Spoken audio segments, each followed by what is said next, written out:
Mas você gosta mais de ver no ao vivo, né? Como é que é o seu nível de análise? O que você analisa, fora essas questões que você falou, com relação a desfalque, entre outras coisas, o que você mais analisa, por exemplo, no ao vivo para você fazer as suas entradas, Ciro? Por exemplo, eu faço a minha pré-análise, vejo se tem... Primeiro eu vejo se tem algum valor pré, né? Um handicap, um over e under, ou até um mercado de desempenho de jogador. Assim como o futebol está crescendo muito, né? Na NBA está crescendo muito esse mercado de desempenho de jogador. De pontos, rebotes, assistência, bola de 3. Eu vejo se tem alguma coisa interessante. Se tiver, opa, já faço, eu mando no VIP. E normalmente em playoff, NBA é muito ajustado. Ah, é? É muito ajustado. Você encontrar um valor pré é muito difícil, né? Porque os oddmakers conhecem tudo, cara. Então é o mundo todo fazendo as entradas na Liga Americana. Aí faço a minha pré-análise. Não, se acontecer isso aqui no ao vivo, eu já sei o que eu vou fazer. Se esse time abrir aqui uma... Vou te dar um exemplo que eu estava conversando até com o PR. Abraço, chefe. Grande abraço, Tamo junto. PR. Então a gente estava no jogo 2, Miami e Boston. Primeiro jogo, o Boston não tinha Marcus Smart ou Horford, 2 titulares fundamentais, principalmente na defesa.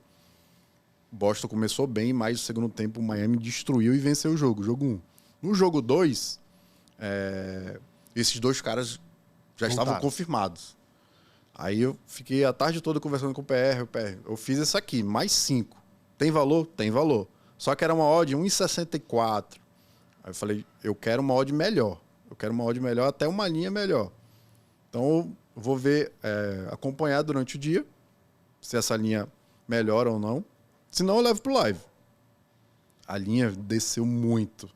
Então o mais 5 chegou a bater 1,40. Caraca, velho. Falei, esquece, eu vou levar pro live.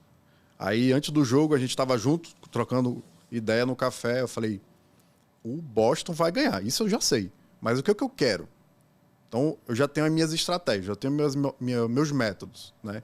Se o Miami, eu quero que o Miami abra uma boa diferença aqui. 8, 9 pontos, que eu já fico de olho no handicap positivo do Boston. Porque eu sei que é muito importante o Boston ganhar hoje. Você tinha convicta certeza que era tiro fatal para eles ganharem.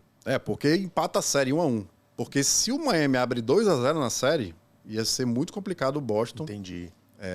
Chegar em casa, por exemplo, os 2 primeiros jogos é na casa do Miami. Jogo 3 e 4, na casa do Boston. Então, se tiver 2-0, já chega uma pressão já pro Boston no jogo 3. Então, o Boston ia dar o sangue nesse jogo 2.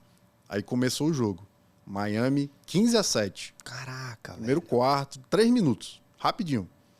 Eu olhei o handicap na Pinnacle mais 5, 1,76. Falei, agora.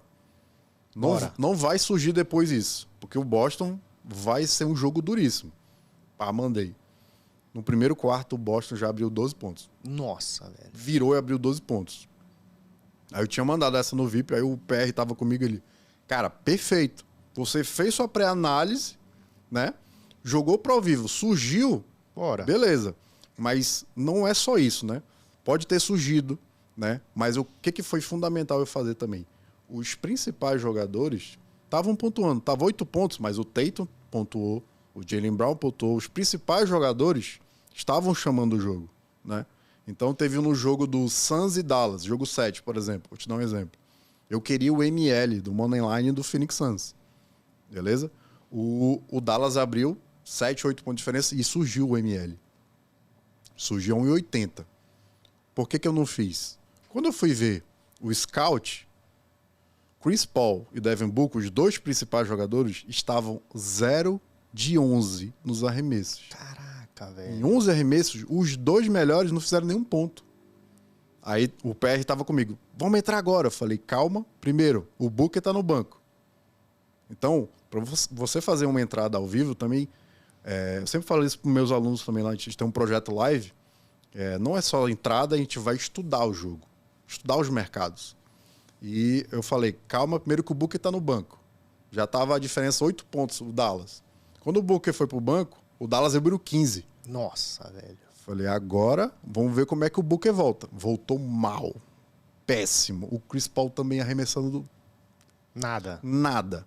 Então, terminou o primeiro tempo, o Dallas ganhando por 30. Nossa, o Doncic que eu citei agora há pouco, fez 27 pontos no primeiro tempo. O Suns, no primeiro tempo, fez 27 pontos. O cara fez mais pontos para que o time sozinho. 27-27 contra o time todinho. Então, assim, não é só assim, opa, abriu aqui, eu vou pegar, mas veja como é que está funcionando os principais jogadores também para você fazer um handicap positivo, negativo, um over e under.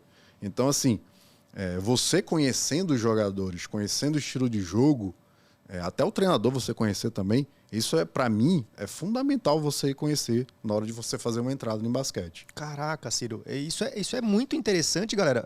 O Ciro passando para vocês aqui, praticamente uma didática mesmo, passando para vocês o que vocês precisam analisar. Isso é muito importante, porque, por exemplo, se eu fosse fazer uma entrada, eu ia pegar lá, por exemplo, ver qual foi o time que tá melhor ali, fazer uma análise um pouco mais crua, né? E fazer as entradas. Eu acho que muita gente faz isso no basquete, essas pessoas que não são profissionais, né? Então tem que ter todo esse cuidado, todo esse aparato, igual você falou.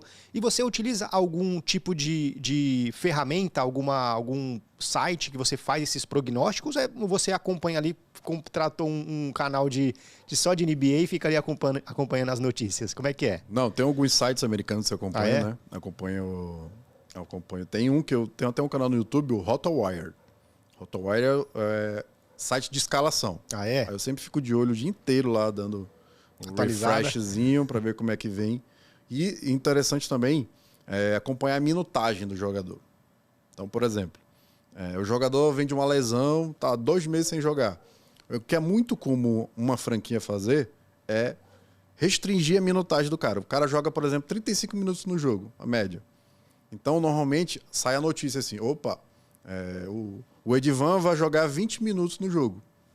Opa, esse cara é fundamental na rotação desse time aqui. Ele vai jogar 20 minutos, você já fica, anota. Eu sempre tenho um bloco de anotações, anota. Esse cara vai jogar 20 minutos.